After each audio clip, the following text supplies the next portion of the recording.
Entonces ya tenemos nuestras dos primeras preguntas resueltas. Ya sabemos cuáles son los componentes del dolor, ya sabemos qué cosa es el dolor. Y ya comenzamos a tener algunas sensibilizaciones sobre qué tenemos que considerar a la hora de prescribir un fármaco y que no todos los casos son iguales. Entonces, uno de los factores que debemos de tomar en cuenta es la respuesta obtenida del paciente. Porque como no todos somos iguales, no todos vamos a responder de la misma manera. Y para eso nosotros utilizamos esta estrategia que fue creada por allá del año 1991, que es la escalera analgésica. La escalera analgésica de la Organización Mundial de la Salud surgió como una necesidad para aliviar a los pacientes con cáncer, ya en estadios terminales, sobre todo para poder tener estrategias eficientes en etapas iniciales de la terapia. Por ejemplo, ¿qué pasaba antes de no tener la escalera analgésica? Un paciente tal vez con cáncer decía tener mucho dolor y estaba en el estadio 2 o 3 de 4 posibles estadios, y a este paciente le daban un analgésico potente, tal vez era un opioide, pero ya cuando la enfermedad avanzaba y el dolor se volvía más intenso, ese opioide ya no era suficiente para aliviar la sensación de dolor que iba incrementándose. Entonces el problema de utilizar los opioides tempranamente, esta escalera demostró de que el usar muy tempranamente los opioides no es una alternativa sostenible a largo plazo. Y ese es un punto importante. Los opioides, ¿nosotros los podemos prescribir? Claro que sí. Nosotros los podemos prescribir, pero hay que saber exactamente en qué momento los vamos a utilizar. Para poner en contexto, dentro de las estrategias de control del dolor, nosotros farmacológicamente hablando tenemos 3 grandes grupos de fármacos que podemos utilizar. Y para hacerlo sencillo, la comparación, vamos a hablar de celulares de gama baja, gama media y gama alta. Los celulares gama baja es, por ejemplo, ¿cuál? ¿Cuál es un celular de gama baja? Gama baja. Ajá, doctor Muñoz. Un Alcatel, sí, de teclado físico. Es indestructible ese celular, pero probablemente no tiene todas las opciones que un celular o es un smartphone. Es un celular, obviamente, de una gama baja. Uno gama media, ¿cuál será? ¿Un cuál? Un Xiaomi, un gama media. Y bueno, depende, porque ahora Xiaomi tiene gamas medias altas y todo el rollo. Con esa fusión con Poco, creo, alguna cosa así. Y tenemos los gama alta. ¿Cuáles son los gama alta? Samsung, pero el Samsung A1. Depende del Samsung, ¿verdad? El A70 y no sé cuánto, ¿no? El Galaxy a saber cuál. O pues hay gente pues que ya hay los iPhone, ¿no? El 12 Pro Max, el 13 Pro Max, etc. Los opioides serían como la gama alta. Los AINES serían como la gama media. Y los gama baja serían, por ejemplo, algunos fármacos como el acetaminofén, que está en la categoría porque alivia un cierto tipo de dolor, pero no todos. Los corticoides también estarían en una gama media para alivio del dolor. Entonces, si yo utilizo de entrada gama alta, si yo tengo necesidades o otro tipo de necesidades en el futuro, probablemente no vaya a tener buenas respuestas. Esto es como tener un niño y que el primer celular que le van a dar a ese niño de 10, 12 años, 14 años, ¿qué sería? ¿Un gama media, gama alta o gama baja? Gama media. Empiece con un celular sencillo. Si lo cuida, si lo estima, si no lo destruyó en un tiempo, pues que pase a gama media. Y luego gama alta. Esa es la lógica de la escalera.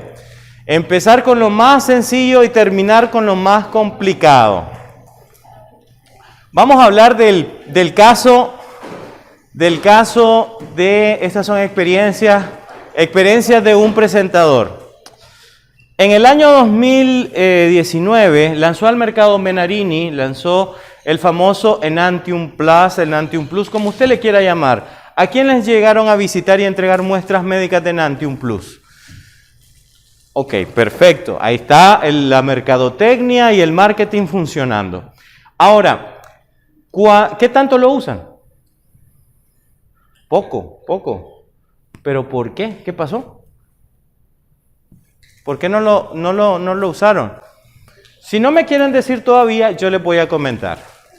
Me habla en ese momento era el doctor Rodrigo y me dice que quiere que demos unas charlas y entonces primero fuimos a un hospital de referencia nacional, después fuimos a otro, después ya hicimos una charla en Masaya, después fuimos a una charla aquí en Managua y lo hicieron en hotel, así, en el Hilton, bien bonito. No sé cuánto salió la cuenta, pues, pero sí pareció que era caro.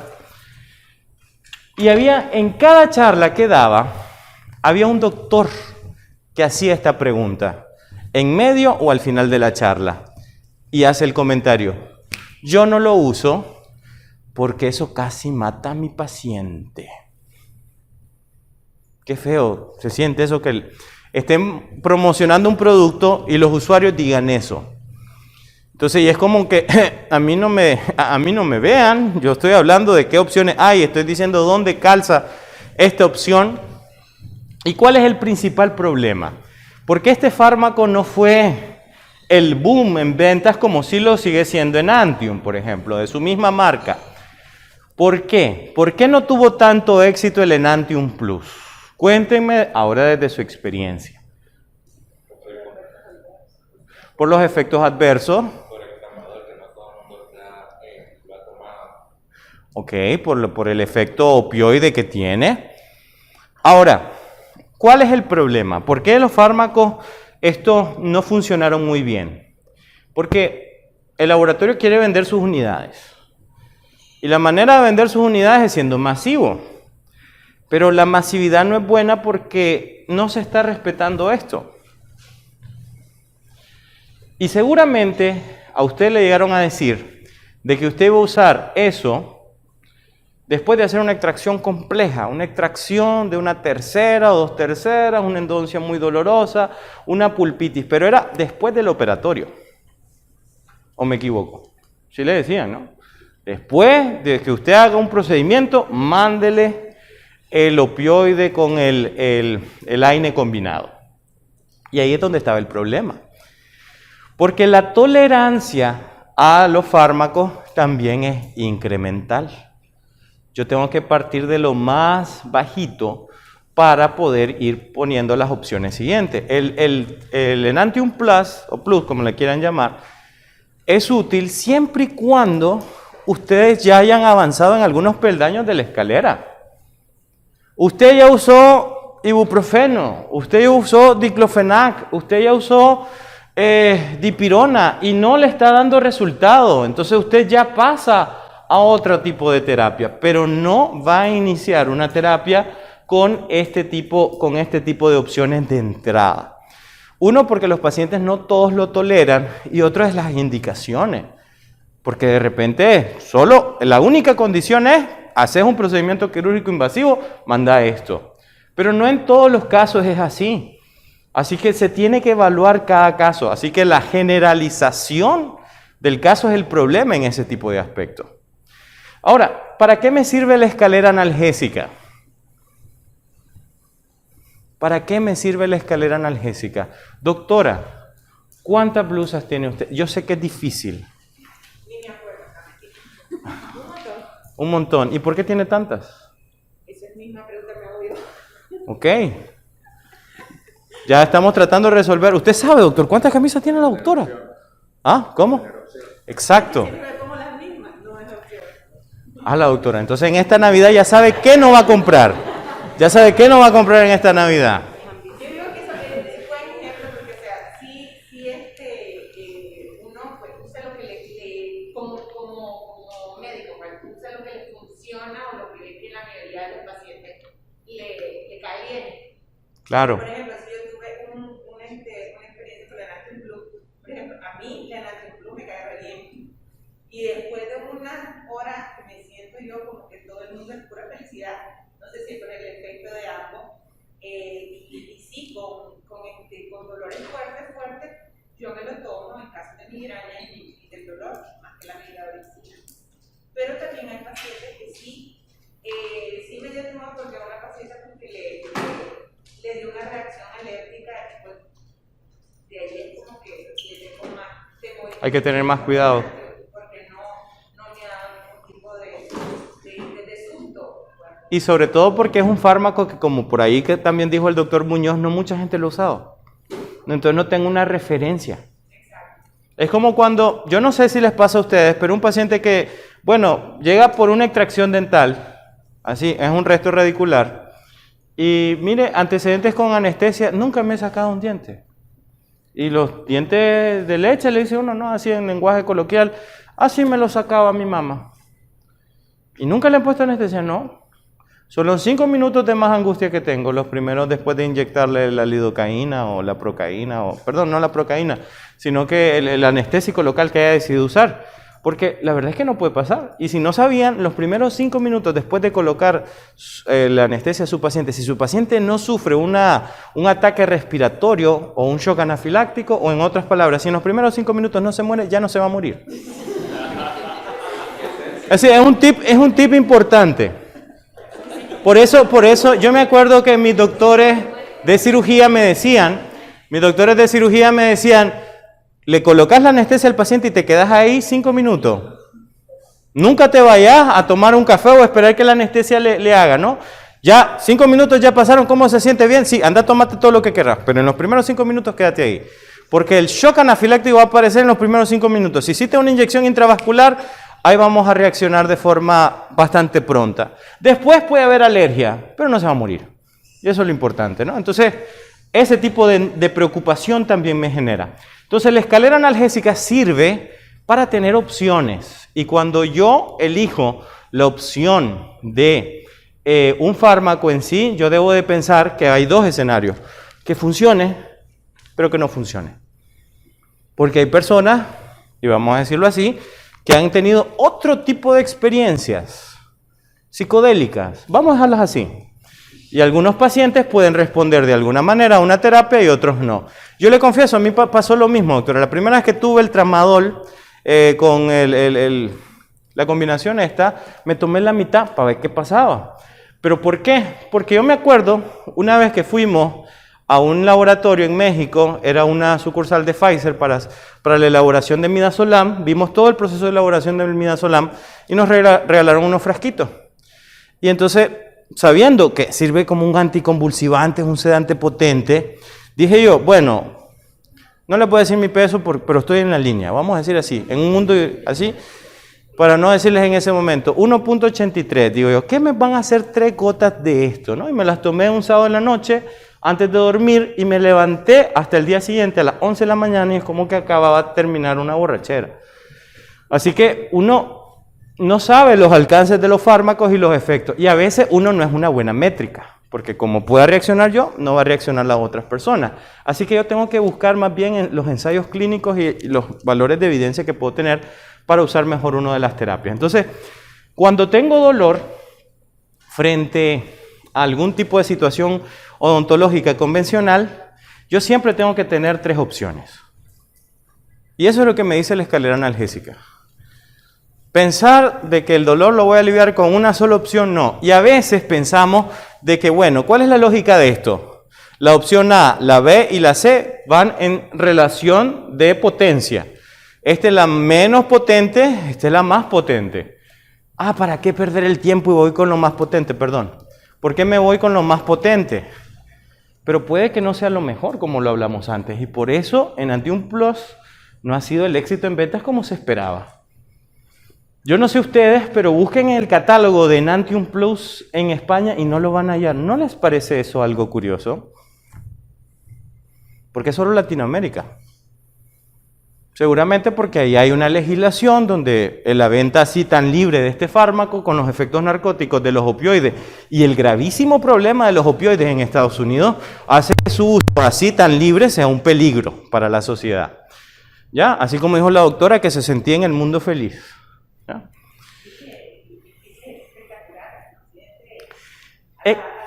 Es que...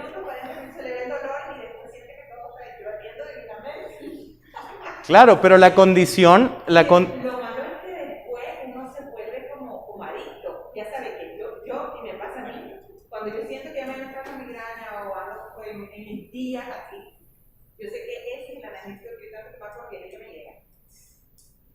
Sí, ya generó ahí un nivel de tolerancia. Y eso es por los mecanismos de acción. El opioide actúa aquí. Los AINES actúan en la médula espinal. Eso lo vamos a ver un poco más adelante. Y por eso, cuando mi intensidad de dolor no llega a la intensidad de alivio, entonces yo experimento otro tipo de situaciones. Por eso mi dolor tiene que ser esto y la capacidad analgésica tiene que ser esto o esto. Porque más allá ya tengo esa reacción que es la euforia, que no queremos en el paciente porque lo va a llevar a querer vivir la experiencia de vuelta. Ok, ¿qué tenemos que tomar en cuenta a la hora de prescribir uno de estos fármacos? Bueno, tenemos que tomar en cuenta las características individuales de cada paciente. Cada paciente es diferente y por lo tanto lo que me funcionó a mí no le va a funcionar bien a la otra persona. También conocer el efecto y la potencia de los fármacos. No todos los fármacos tienen la misma potencia y obviamente esto tiene que ver con respecto a lo que se dice coloquialmente qué fármaco es más fuerte. Unos son más eficaces, que es el efecto que tienen para ciertas cosas, que otros. Por ejemplo, yo tengo un fuerte dolor. Es un dolor, pero no es un dolor meramente inflamatorio. Y yo quiero buscar un AINES que tenga una muy buena potencia para alivio de dolor, que no es inflamatorio. Entonces yo busco uno dentro de la lista y un fármaco muy bueno es la dipirona o el metamizol. 2000 miligramos de la dipirona equivalen a 2 miligramos de morfina. Así que es un analgésico bastante potente. Es bastante bueno para aliviar el dolor. El dolor, pero que no tenga origen inflamatorio, porque no da en su efecto para aliviar procesos inflamatorios. Pero también tiene otro efecto, y es el efecto antitérmico. Es muy bueno para quitar la fiebre, y es un muy buen analgésico, pero no es un buen antiinflamatorio. Así que después de la extracción dental, que fue bastante traumática, la dipirona va a ser útil, pero en parte. Me va a quitar el dolor, pero el dolor va a seguir ahí porque el proceso inflamatorio es como el fuego que se está alimentando de leña constantemente por los elementos que se liberan en el proceso inflamatorio. El tipo de dolor, ese es un elemento clave. El tipo de dolor. Porque dolor no es solo uno. Hay varios tipos de dolor. Y a veces yo fracaso en el manejo del dolor porque no clasifico bien el dolor de mi paciente. Otros son los antecedentes de uso de fármacos, lo que les había dicho antes. Tenemos que preguntarle al paciente cuáles han sido las estrategias que él ha utilizado para el manejo del dolor. Y uno de los grandes enemigos es la venta libre de analgésicos en la farmacia. Buena, ¿qué quiere? Véndame algo para el dolor. Ah, ibuprofeno, no, eso no me llega, deme otra cosa. Y si hay otros productos de venta libre, puede caer en una codeína, una meperidina, un tramadol, y si no hay mucha regulación con la venta de estos productos, tenemos un paciente que va a tener acceso a estos fármacos sin ningún tipo de dificultad y más bien va a complicar la terapia en el futuro. Y este punto es muy importante, la respuesta obtenida. Levanten la mano cuánto han instalado prótesis totales en sus pacientes. Ok. Se ve que a la doctora no le gustan las prótesis totales. Ok, día de entrega de la prótesis total. Ya la tengo, ya había probado los dientes, ya había probado mordido, oclusión, relación céntrica y todo. Le estoy instalando la prótesis, le estoy dando las recomendaciones de higiene al paciente. Y pregunto, ¿hay otra cita después de esa entrega? Debe haber. ¿Cuántas citas después de la entrega?